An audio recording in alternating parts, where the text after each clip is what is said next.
శుక్లాంబరధరం విష్ణుం శశివర్ణం చతుర్భుజం ప్రసన్నవదనం ధ్యాయేత్ సర్వవిఘ్నోపశాంతయే. ఈ సూత మహాముని సౌనకాది మహర్షులకు, సూత మహాముని అంటే పూర్వకాలం నైమిసారణ్యము అనే ఒక అరణ్యములో, ఇప్పటికీ నైమిసారణ్యము అనే పేరుతోటే ఆ గ్రామం పిలువబడుతోంది. ఆ గ్రామం లక్నోకి దగ్గరగా, ఉత్తరప్రదేశ్ రాష్ట్రంలో లక్నో పట్టణానికి దగ్గరగా ఉండడం. ఆ నైమిసారణ్యము అనే ప్రాంతంలో పూర్వకాలంలో సూత మహాముని అని ఒక గొప్ప మహర్షి గారు ఉండేవారట. ఆ మహర్షి గారు కొంతమంది శిష్యులను పోగు చేసి వాళ్ళందరికీ కూడా గణపతి ఎలా పుట్టాడు, అలాగే గణపతికి విఘ్నాధిపత్యం ఏ విధంగా వచ్చింది, గణపతి ప్రథమ పూజితుడు ఏ విధంగా అయ్యాడు, ఈ వినాయక చతుర్థి నాడు గణపతిని పూజించవలసినటువంటి అవసరం ఏమిటి, వినాయక చతుర్థి నాడు గణపతిని పూజిస్తే వచ్చేటటువంటి ఫలితములు ఏమిటి, ఇలాంటి వివరములన్నీ కూడా ఆ శిష్యులకు తెలియపరుస్తున్నారట. ఆ కథ మనం కూడా శ్రద్ధగా విందాం. పూర్వకాలంలో గజరూపంలో ఉండేటటువంటి రాక్షసుడు ఒక ఆయన ఉండేవాడు.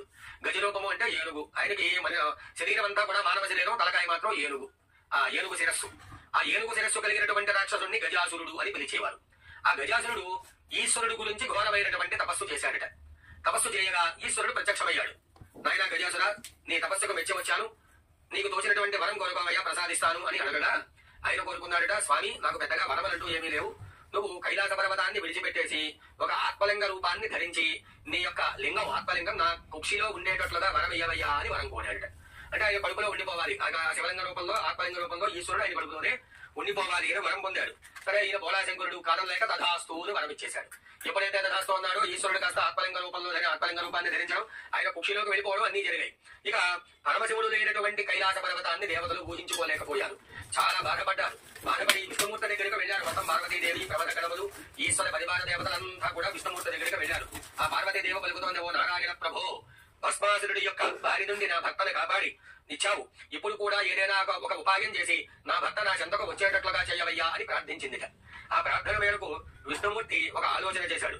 ఏమిటయ్యా ఆలోచన అంటే, గజాసురుణ్ణి చంపడానికి గంగిరెద్దు మేళమే సరైనది అని భావించి ఆయనేమో గంగిరెద్దును ఆడించే వారిలాగా అవతారం కట్టి శివుని వాహనమైనటువంటి నందిని గంగిరెద్దుగా అలంకరించి వివిధ రకములైనటువంటి దేవతలందరికీ కూడా తలోక వాద్యము ఇచ్చి ఆ గజాసురుడు నివసించే పట్టణానికి వెళ్లి ఆ గంగిరెద్దును చిత్ర విచిత్రములుగా నాట్యమాడించడం మొదలుపెట్టాడట. సరే, ఆ నోట గజాసురుడికి తెలిసి ఆ నందీశ్వరుని ఆ గంగిరెద్దుని తన వద్దకు వచ్చి అక్కడ ఆడించమని కోరాడట ఆ గజాసురుడు. వెంటనే అవకాశం వచ్చింది కదా అని భావించిన విష్ణుమూర్తి ఆ శివుడి వాహనమైనటువంటి నందిని చిత్ర విచిత్రములుగా వివిధ రకములుగా ఆడించాడట. ఆ క్రీడకు గజాసురుడు చాలా సంతోషించి, నాయన మీ యొక్క గంగిరెద్దు ఆడించినటువంటి విధానానికి చాలా సంతోషించారు, కాబట్టి మీరేదైనా వరం కోరుకోండి అని ఆ గజాసురుడు వీరిని కోరాడట. వెంటనే ఆ గంగిరెద్దు ఆడించే దేశంలో ఉన్న విష్ణుమూర్తి బయటకు వచ్చి, అయ్యా మీ కడుపులో ఉన్నటువంటి ఈశ్వరుణ్ణి మాకు ఇచ్చేయండి అని వరం కోరాడట. ఎప్పుడైతే వరం కోరాడో వచ్చినటువంటి వాహనం నందీశ్వరుడని, ఆ ఆడించడానికి వచ్చినటువంటి ఆయన విష్ణుమూర్తిని, ఈ చుట్టూ ఉన్నటువంటి వాళ్ళందరూ దేవతలని అర్థమైపోయింది గజాసురుడికి. అర్థమైపోయి తనకి మరణం తప్పదని భావించి 2 షరతులతోటి ఈశ్వరుణ్ణి ఇవ్వడానికి ఒప్పుకున్నాడు. ఆ 2 షరతులు ఏమిటాయా అంటే, నా శరీరాన్ని ఈశ్వరుడు ఎప్పుడు కట్టుకుని ఉండాలి, గజ చర్మాంబరధారి అయ్యి అంటుంటారు. అనగా ఈశ్వరుడు గజ చర్మాన్ని కట్టుకుని ఉంటాడు ఎప్పుడూ. అలా ఆ గజాసురుడు అనే రాక్షసుడి యొక్క చర్మాన్ని ఈయన ధరించాడని, మరియు నా యొక్క శిరస్సు, నా తలకాయ ఏదైతే ఉందో ఈ శిరస్సును త్రిలోక పూజితం అవ్వాలి, ముల్లోకాలలో ఉన్నటువంటి వారందరూ నా యొక్క శిరస్సును పూజించాలి అని 2 వరాలు ఆ వరాలుగా ఒప్పుకోగా తన యొక్క ఆ కడుపులో ఉన్నటువంటి ఈశ్వరుని తీసుకువెళ్ళడానికి ఆయన ఒప్పుకున్నాడు. వెంటనే శివుని వాహనమైనటువంటి నంది ఆయన పొట్ట చీల్చి, కొమ్ములతోటి పొట్ట చీల్చి ఆ ఈశ్వరుని బయటికి తీసుకువచ్చి, ఆ ఈశ్వరుడు మళ్ళా తన శరీరం తన యొక్క సాధారణ శరీరంలోకి ఉద్భవించినటువంటి వాడే ఇక నంది వాహనం ఎక్కి కైలాస పర్వతానికి వెళ్ళిపోతున్నాడట. కైలాస పర్వతానికి వెళ్ళిపోతుండగా ఈశ్వరుడు తిరిగి వస్తున్నటువంటి వార్త విని అమ్మవారు చాలా సంతోషించినటువంటిది. ఈశ్వరుడి కోసమై తైలాభ్యంగన స్నానం చేయడానికి సిద్ధమై ఆ తైలాభ్యంగన స్నానం చేసేటప్పుడు నలుగు పిండిని తయారు చేసుకుని నలుగు పెట్టుకుంటూ ఏదో యథాలాపంగా ఒక చిన్న బొమ్మను తయారు చేసింది. అది సామాన్యమైన బొమ్మ, సాక్షాత్తు జగన్మాత తయారు చేసిన బొమ్మ. ఆ బొమ్మ కాస్త మహాగణపతి అయిపోయి కూర్చుంది, గజానుడి అయిపోయి కూర్చుంది. ఆ బొమ్మ ఎప్పుడైతే తయారు చేసిందో ఆ బొమ్మ కాస్త బాలుడు అయ్యాడు. ఆ బాలుని, నాయన నేను స్నానం చేయడానికి వెళ్తున్నాను, ఎవరిని కూడా మన ద్వారములందు ప్రవేశించకుండా కాపలాగా వస్తూ ఉండవయ్యాలి ఆయన్ని కాపలాగా పెట్టి అమ్మవారి కాస్త స్నానానికి వెళ్ళింది. ఈలోగా ఈశ్వరుడు రానే వచ్చాడు. ఈశ్వరుడు వచ్చేసరికి ఈ గుమ్మంలో ఉన్నటువంటి బాలుడు ఆ ఈశ్వరుడిని అడ్డగించాడు. వెంటనే ఈశ్వరుడు అన్నట, నేను కైలాసానికి అధిపతిని, నన్ను లోపలికి రావడానికి లేదంటే నువ్వెవరు అని చెప్పి వారిద్దరు కూడా ఒకరి మీద ఒకరు యుద్ధం చేసుకున్నారట. ఎంతకాదన్నా ఈశ్వరుడు ముందు ఆ బాలుడు నిలవలేడు కదా. ఇక యుద్ధం చేయగా కొంతసేపటికి ఆ బాలుడి యొక్క శిరస్సును ఈశ్వరుడు తన త్రిశూలముతో ఖండించి వేశాడట. ఆ బాలుడు మరణించాడు. ఈశ్వరుడు లోపలికి వెళ్ళాడు. అమ్మవారు ఈశ్వరుణ్ణి లోపలికి తీసుకువెళ్ళింది, సపర్యలు చేసింది, చక్కగా భోజనాది కార్యక్రమాలన్నీ పూర్తి చేసుకున్నారు. అన్ని పూర్తయిన తర్వాత వారిద్దరి మధ్య బయట కూర్చున్నటువంటి బాలుడి యొక్క ప్రస్తావన వచ్చింది. ఆ ప్రస్తావన రాగా ఈశ్వరుడు తాను చేసినటువంటి పనికి చాలా బాధపడినటువంటి వాడి, ఏ బాలుడిని అయితే నేను సంహరించి వేశానో ఆ బాలుడిని మళ్ళా తిరిగి బతికిస్తానని ప్రతిజ్ఞ చేసి ఈ గజాసురుడి యొక్క తలకాయను తీసుకువచ్చి ఈ గణపతికి, ఈ గజానుడికి అతికించి ప్రాణప్రతిష్ఠ చేసి గజాననుడు అని పేరు పెట్టారట. అప్పటి నుంచి కూడా గజాననుడు పార్వతీ పరమేశ్వరుడికి జ్యేష్ఠ కుమారుడిగా వెలుగొందుతూ చక్కగా కాలం గడుపుతున్నాడు. కొంతకాలానికి దేవతలు, మునులు, మానవులు అందరూ కూడా ఈశ్వరుణ్ణి సేవించి మాకు అనేక విగ్రహములు కలుగుతాయి. విగ్రహాలంటే ఏమిటి? అడ్డంకులు. ఏ పని చేసినప్పటికీ కూడా అనేక అడ్డంకులు కలుగుతాయి. ఆ అడ్డంకులు కలగకుండా ఉండడానికి ఏదైనా ఒక దేవత కావాలి. ఆ దేవత ఎవరో నీవు సూచించవయ్యా అని ఈశ్వరుణ్ణి ప్రార్థించారట. అందుకు ఈశ్వరుడు గణపతికి, కుమారస్వామికి పోటీ పెట్టాడు. అప్పటికే కుమారస్వామి జన్మించడము, గణపతి కుమారస్వామి అల్లారు ముద్దుగా పెరుగుతుండడం జరుగుతోంది కైలాస పర్వతంలో. వాళ్ళిద్దరికీ పోటీ పెట్టాడట ఈశ్వరుడు. మీ ఇద్దరిలో ఎవరైతే మొట్టమొదటగా ముల్లోకాలలో ఉన్న నదులన్నింటిలోనూ స్నానం చేసిన దగ్గరికి ముందుగా వస్తారో వారికి ఈ యొక్క ఆధిపత్యం ఇస్తారని చెప్పి ఈశ్వరుడు వరమిచ్చాడట. వెంటనే నెమలి వాహనం మీద ఉన్నటువంటి కుమారస్వామి కాస్త వెంటనే వెళ్ళిపోగలిగాడు. కానీ ఇక్కడ గణపతి ఎలక వాహనం ఉన్నటువంటి వాడు, ఎలక వాహనం అంటే గణపతి కావాలంటే సింహవాహనాన్ని కూడా తీసుకురాగలండి. కానీ ఇక్కడ గణపతి యొక్క అవతారం లోక కళ్యాణం కొరకు ఎలక వాహనం మీద ఉన్నటువంటి గణపతిగా అక్కడ ఆవిర్భవించాడు. కాబట్టి ఆయన యొక్క వాహనం పేరు మూషికము, ఆయన పేరు అనింద్యుడు. ఆ వాహనం మీద బాబు ఎక్కడికి కదలలేక అక్కడే కూర్చున్నాడు. కానీ చురుకు ఉండడం వేరు, సూక్ష్మ బుద్ధి ఉండడం వేరు. చురుగ్గా పనిచేయడం వేరు. ఆ సూక్ష్మ బుద్ధితో ఎప్పుడు ఏ నిర్ణయం తీసుకోవాలో ఆ నిర్ణయం చక్కనైనటువంటి ఆలోచనతో తీసుకునే విధానం వేరు. ఇక్కడ కుమారస్వామికి చురుకు ఉండొచ్చు, కానీ గణపతి సూక్ష్మ బుద్ధి కలవాడు. అక్కడే కూర్చుని మాతాపితృ సమం దేవం నదేవం పితృమచ్చలేదు సర్వతీర్థమయోజ్ఞేయం మాతృవందనతాం సదా అని ప్రార్థించాడట. తల్లిదండ్రుల చుట్టూరా 3 సార్లు ప్రదక్షిణం చేసి వారికి సాష్టాంగ నమస్కారం చేసి అక్కడే కూర్చున్నాడు. ఎవరైతే తల్లిదండ్రులు ఆధిపత్యానికి అందగారైనటువంటి గజానుడే సమర్థుడు, ఆయనకే విగ్రహాధిపత్యం ఇవ్వండి అని ప్రార్థించాడట కుమారస్వామి. అందుచేత గణపతికి ఈ భాద్రపద శుద్ధ చవితి నాడు విగ్రహాధిపత్యం ఇచ్చాడట ఆ గజానుడికి. అప్పటి నుంచి కూడా ప్రథమ పూజితుడయ్యాడు. ఏ పూజ చేసినా మొట్టమొదటగా గణపతిని పూజ చేస్తే కానీ ఆ పూజా కార్యక్రమం ప్రారంభించడం అనేది మన ఆచారంగా ఏ పూజ చేసినప్పటికీ కూడా మొట్టమొదట గణపతిని పూజిస్తే గానీ ఆ కార్యములు ప్రారంభించకుండా ఉండడం మన ఆచారమైంది. అందుచేత ఒకనొక సందర్భంలో భాద్రపద శుద్ధ చతుర్థి నాడు గణపతికి ఆధిపత్యం వచ్చింది. కాబట్టి ఆ గణపతిని మొత్తం ముల్లోకాలలో ఉన్న దేవతలు, మునులు, యక్షులు, గంధర్వులు, కింపురుషులు, కిన్నరాదులు, మానవులు, అలాగే అందరూ కూడా రాక్షసులు అందరూ పూజించారట. గణపతిని పూజించి అనేక నైవేద్యములు చెల్లించారట. వారిచ్చినటువంటి నైవేద్యములన్నీ స్వామివారు స్వీకరించారట.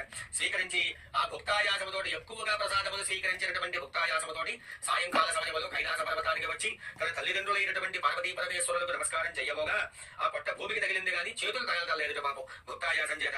అతి కష్టం మీద చేతులంచిన నమస్కారం కూడా చేయలేకపోయాడు గణపతి గారు. అంతా ఆ గణపతి ఆ విధంగా కష్టాలు పడుతుంటే ఈశ్వరుడి శిరస్సు మీద ఉన్నటువంటి చంద్రుడు చూసి ఆ గణపతి యొక్క అవస్థను చూసి పగలబడి ఎగతాళిగా పక్కపక్క నవ్వాడు. ఎప్పుడైతే నవ్వాడో రాజు దృష్టి సోకితే రాళ్లు కూడా నువ్వవుతాయి అనే సామెత ప్రకారం చంద్రుడి దృష్టి ఎప్పుడైతే పడిందో గణపతి పొట్ట వెంటనే చెక్కలైంది. గణపతి మరణించాడు. ముల్లోకాలకు కూడా సృష్టి స్తంభించిపోయింది. అమ్మవారికి చాలా ఆగ్రహం కలిగింది. పార్వతి ఏడుస్తూ చంద్రుడిని చూసి, ఓ కూడా నీ దృష్టి తగిలి నా కుమారుడి వారి మరణించే స్థితిగా వచ్చాడు కదా, ఈ రోజు నుంచి నిన్ను ఎవరైతే చూస్తారో వారు సకల పాపాలు పొందుదురు కాక అని వరమిచ్చింది అమ్మవారు. వెంటనే అదే సమయంలో సప్త మహర్షులు యజ్ఞం చేస్తున్నారట. యజ్ఞం చేస్తూ తమ భార్యలతో అగ్నికి ప్రదక్షిణం చేస్తున్నారు. ప్రదక్షిణం చేస్తుండగా అగ్నిదేవుడు ఋషుపత్నులను చూసి మోహించి మహర్షులు తనను శపిస్తారేమోననే భయంతో రోజు రోజుకి బలహీనపడిపోతున్నాడట. అది అగ్నిదేవుడి భార్య స్వాహాదేవి గ్రహించినటువంటిది. అరుంధతి రూపం తప్ప మిగతా రూపాలన్నీ కూడా తానే పొందినటువంటిది. తన భర్తలకు సంతోషం కలిగింది. ఋషులు తమ భార్యల రూపంలో ఉన్న స్వాహాదేవిని, స్వధాదేవిని చూసి తమ భార్యలే అనుకుని భ్రమపడి వారిపై ఆగ్రహించారట. పార్వతి ఇచ్చిన శాపం ఫలితంగానే ఋషుపత్నులకు నీలాపనందలు కలిగాయి అని దేవతలు, మునులు, ఋషుపత్నులు ఈ నీలాపనందల గురించి బ్రహ్మగారికి తెలియజేశారట. అతడు సర్వజ్ఞుడు అవడం వల్ల అగ్నిదేవుడి భార్య ఋషుపత్నుల రూపం ధరించిందని తెలుసుకొని సప్త ఋషుల నుండి సమాధానపరిచి వారితో కూడా తాను కూడా కైలాసానికి వెళ్లి ఉమామహేశ్వరులను ప్రార్థించి చనిపోయినటువంటి విఘ్నేశ్వరుణ్ణి మళ్ళా పునః బతికించి దానితో పార్వతీ పరమేశ్వరులు ఎంతో సంతోషించారట. అప్పుడు ఆ దేవతలు మిగిలిన వాళ్ళు పార్వతీదేవుని అడిగారట, అమ్మవారు మీరు ఇచ్చినటువంటి శాపం వల్ల అన్ని లోకాలలో ఉన్న వారికి కీడు జరుగుతోంది. సూర్యచంద్రుల్ని చూడకుండా, సూర్యచంద్రులు రాకుండా ఏ సృష్టి కూడా ఉద్భవించదు. కాబట్టి సూర్యచంద్రుల్ని చూడకుండా ఉండడం జాగ్రత్త పడడం అయ్యేది కాదు. మీరు ఇచ్చినటువంటి శాపానికి ఏదైనా విమోచనం ఇవ్వండి అని అడుగగా, ఏ రోజునైతే వినాయకుడిని చూసి చంద్రుడు నవ్వాడో ఆ వినాయక చవితి నాడు మాత్రమే చంద్రుడిని చూడకూడదు అని చెప్పి అమ్మవారు ఆ శాపానికి ఉపశమనం ఇచ్చిందిట. సరే, కొంతకాలానికి బ్రహ్మ మొదలైన దేవతలంతా కూడా సంతోషిస్తూ తమ తమ నివాసాలకు వెళ్ళిపోయారు. ద్వాపర యుగం వచ్చింది. అంటే శ్రీకృష్ణుడు పరిపాలించే యుగం వచ్చింది. ద్వాపర యుగంలో ద్వారకావాసి అయినటువంటి శ్రీకృష్ణుడిని నారదుడు దర్శించి ప్రార్థించి మాట్లాడుతుండగా, స్వామి సాయంకాలం అయ్యింది, ఈ రోజు వినాయక చవితి కాబట్టి పార్వతీదేవి శాపం వల్ల చంద్రుడిని చూడకూడదు, నేను ఇంటికి వెళుతున్నాను అని చెప్పి అనుమతించండి అని అడిగాడట. అప్పుడు శ్రీకృష్ణుడు ఆ రోజు రాత్రి చంద్రుడిని ఎవరు చూడడానికి వీలు లేదు అని తన రాజ్యం అంతా చాటింపు వేయించాడు, ఎవరు బయటికి రాకుండా. సరే, చాటింపు వేయించాడు. కానీ శ్రీకృష్ణుడు క్షీర ప్రియుడు. ఆయన పాలంటే చాలా ఇష్టంగా స్వీకరించేటువంటి వాడు. ఆ వేళ ఎవరు బయటికి రాకపోవడం చేత శ్రీకృష్ణుడికి పాలు ఇచ్చేటువంటి వాడు లేక ఆయనే స్వయంగా గోశాలకు వెళ్లి పాలు పిదుగుదామని ఆ పాలను పిదుగుతూ ఉన్న సందర్భంలో ఆ చంద్రబింబము కాస్త పాల గిన్నెలో కనబడింది. కనబడి శ్రీకృష్ణుడు అనుకున్నట్టు, నేను ఎవరిని కూడా చంద్రుడిని చూడకూడదు అని చాటింప వేయించి ఇవాళ నేను ఈ చంద్రుడిని చూశాను, నాకు ఎటువంటి కష్టాలు వస్తాయా అని చెప్పి అనుకుంటూ అనుమానించడం ప్రారంభించాడు. కొంతకాలానికి సత్రాజిత్తు అనే మహారాజు సూర్యుడి యొక్క తపస్సు చేత ఆ సూర్యానుగ్రహం చేత వరము పొంది శమంతకమణి అనే ఒక మణిని విగ్రహాన్ని వరముగా పొందాడట. సరే, ఆ మణిని మెల్లో హారంగా ధరించి శ్రీకృష్ణ పరమాత్మను చూడడానికి వచ్చాడు సత్రాజిత్తు.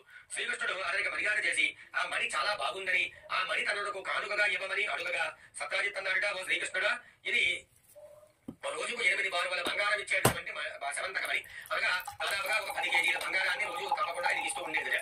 అటువంటి మణిని నేను ఎవరికి ఇవ్వను అని చెప్పి అన్నాడు. వెంటనే శ్రీకృష్ణుడు సరేదిగా అక్కడ ఆ విషయాన్ని వదిలిపెట్టాడు.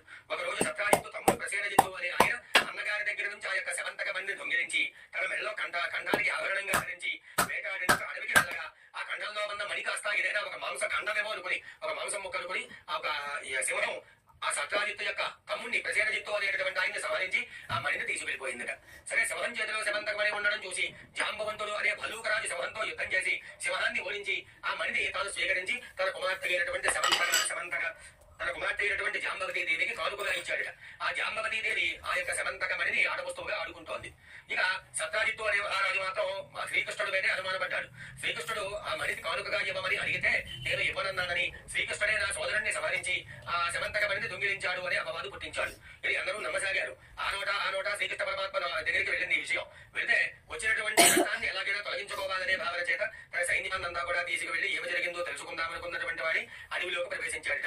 కొంత దూరం వెళ్ళగానే ప్రసేనజిత్తు కళేవరం కనబడింది. మన తమ్ముడు చనిపోయి ఉండడం గమనించాడు. మరికొంత దూరం వెళ్ళాట సింహం కూడా చనిపోయి ఉండడం గ్రహించాడు. అక్కడ భల్లూకరాజు అడుగులు కనిపిస్తున్నాయి. ఇసగలో ఒక జాంబవంతుడు ఒక ఎలుగు పంటి నడిచినటువంటి గుర్తులు కనబడి ఆ ఎలుగు పంటి గుర్తుల గుండా నడుచుకుంటూ వెళ్ళగా ఆ దారి కాస్త ఒక గుహలోకి దారి తీసింది. ఆ గుహలోకి వెళ్లి చూస్తే ఒక జాంబవతీ దేవికి ఆట వస్తువుగా శమంతకమణి ఆమె ఉయ్యాలకు కట్టి ఉంది.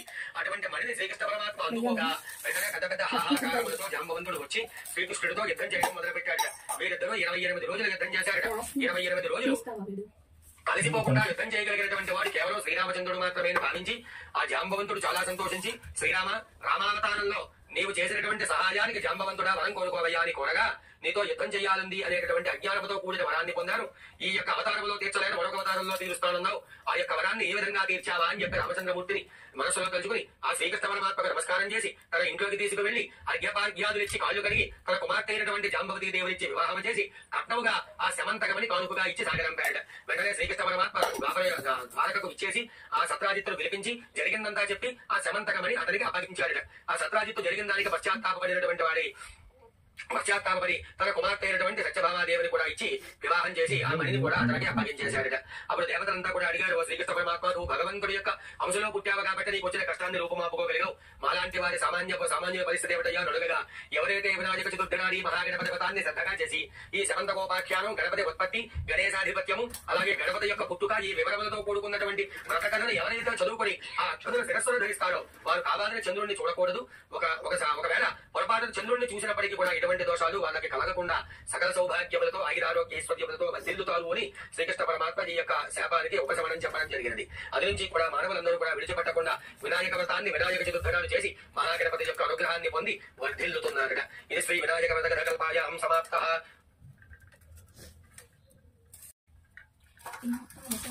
ఈ లోపు ఆరు తెలుగు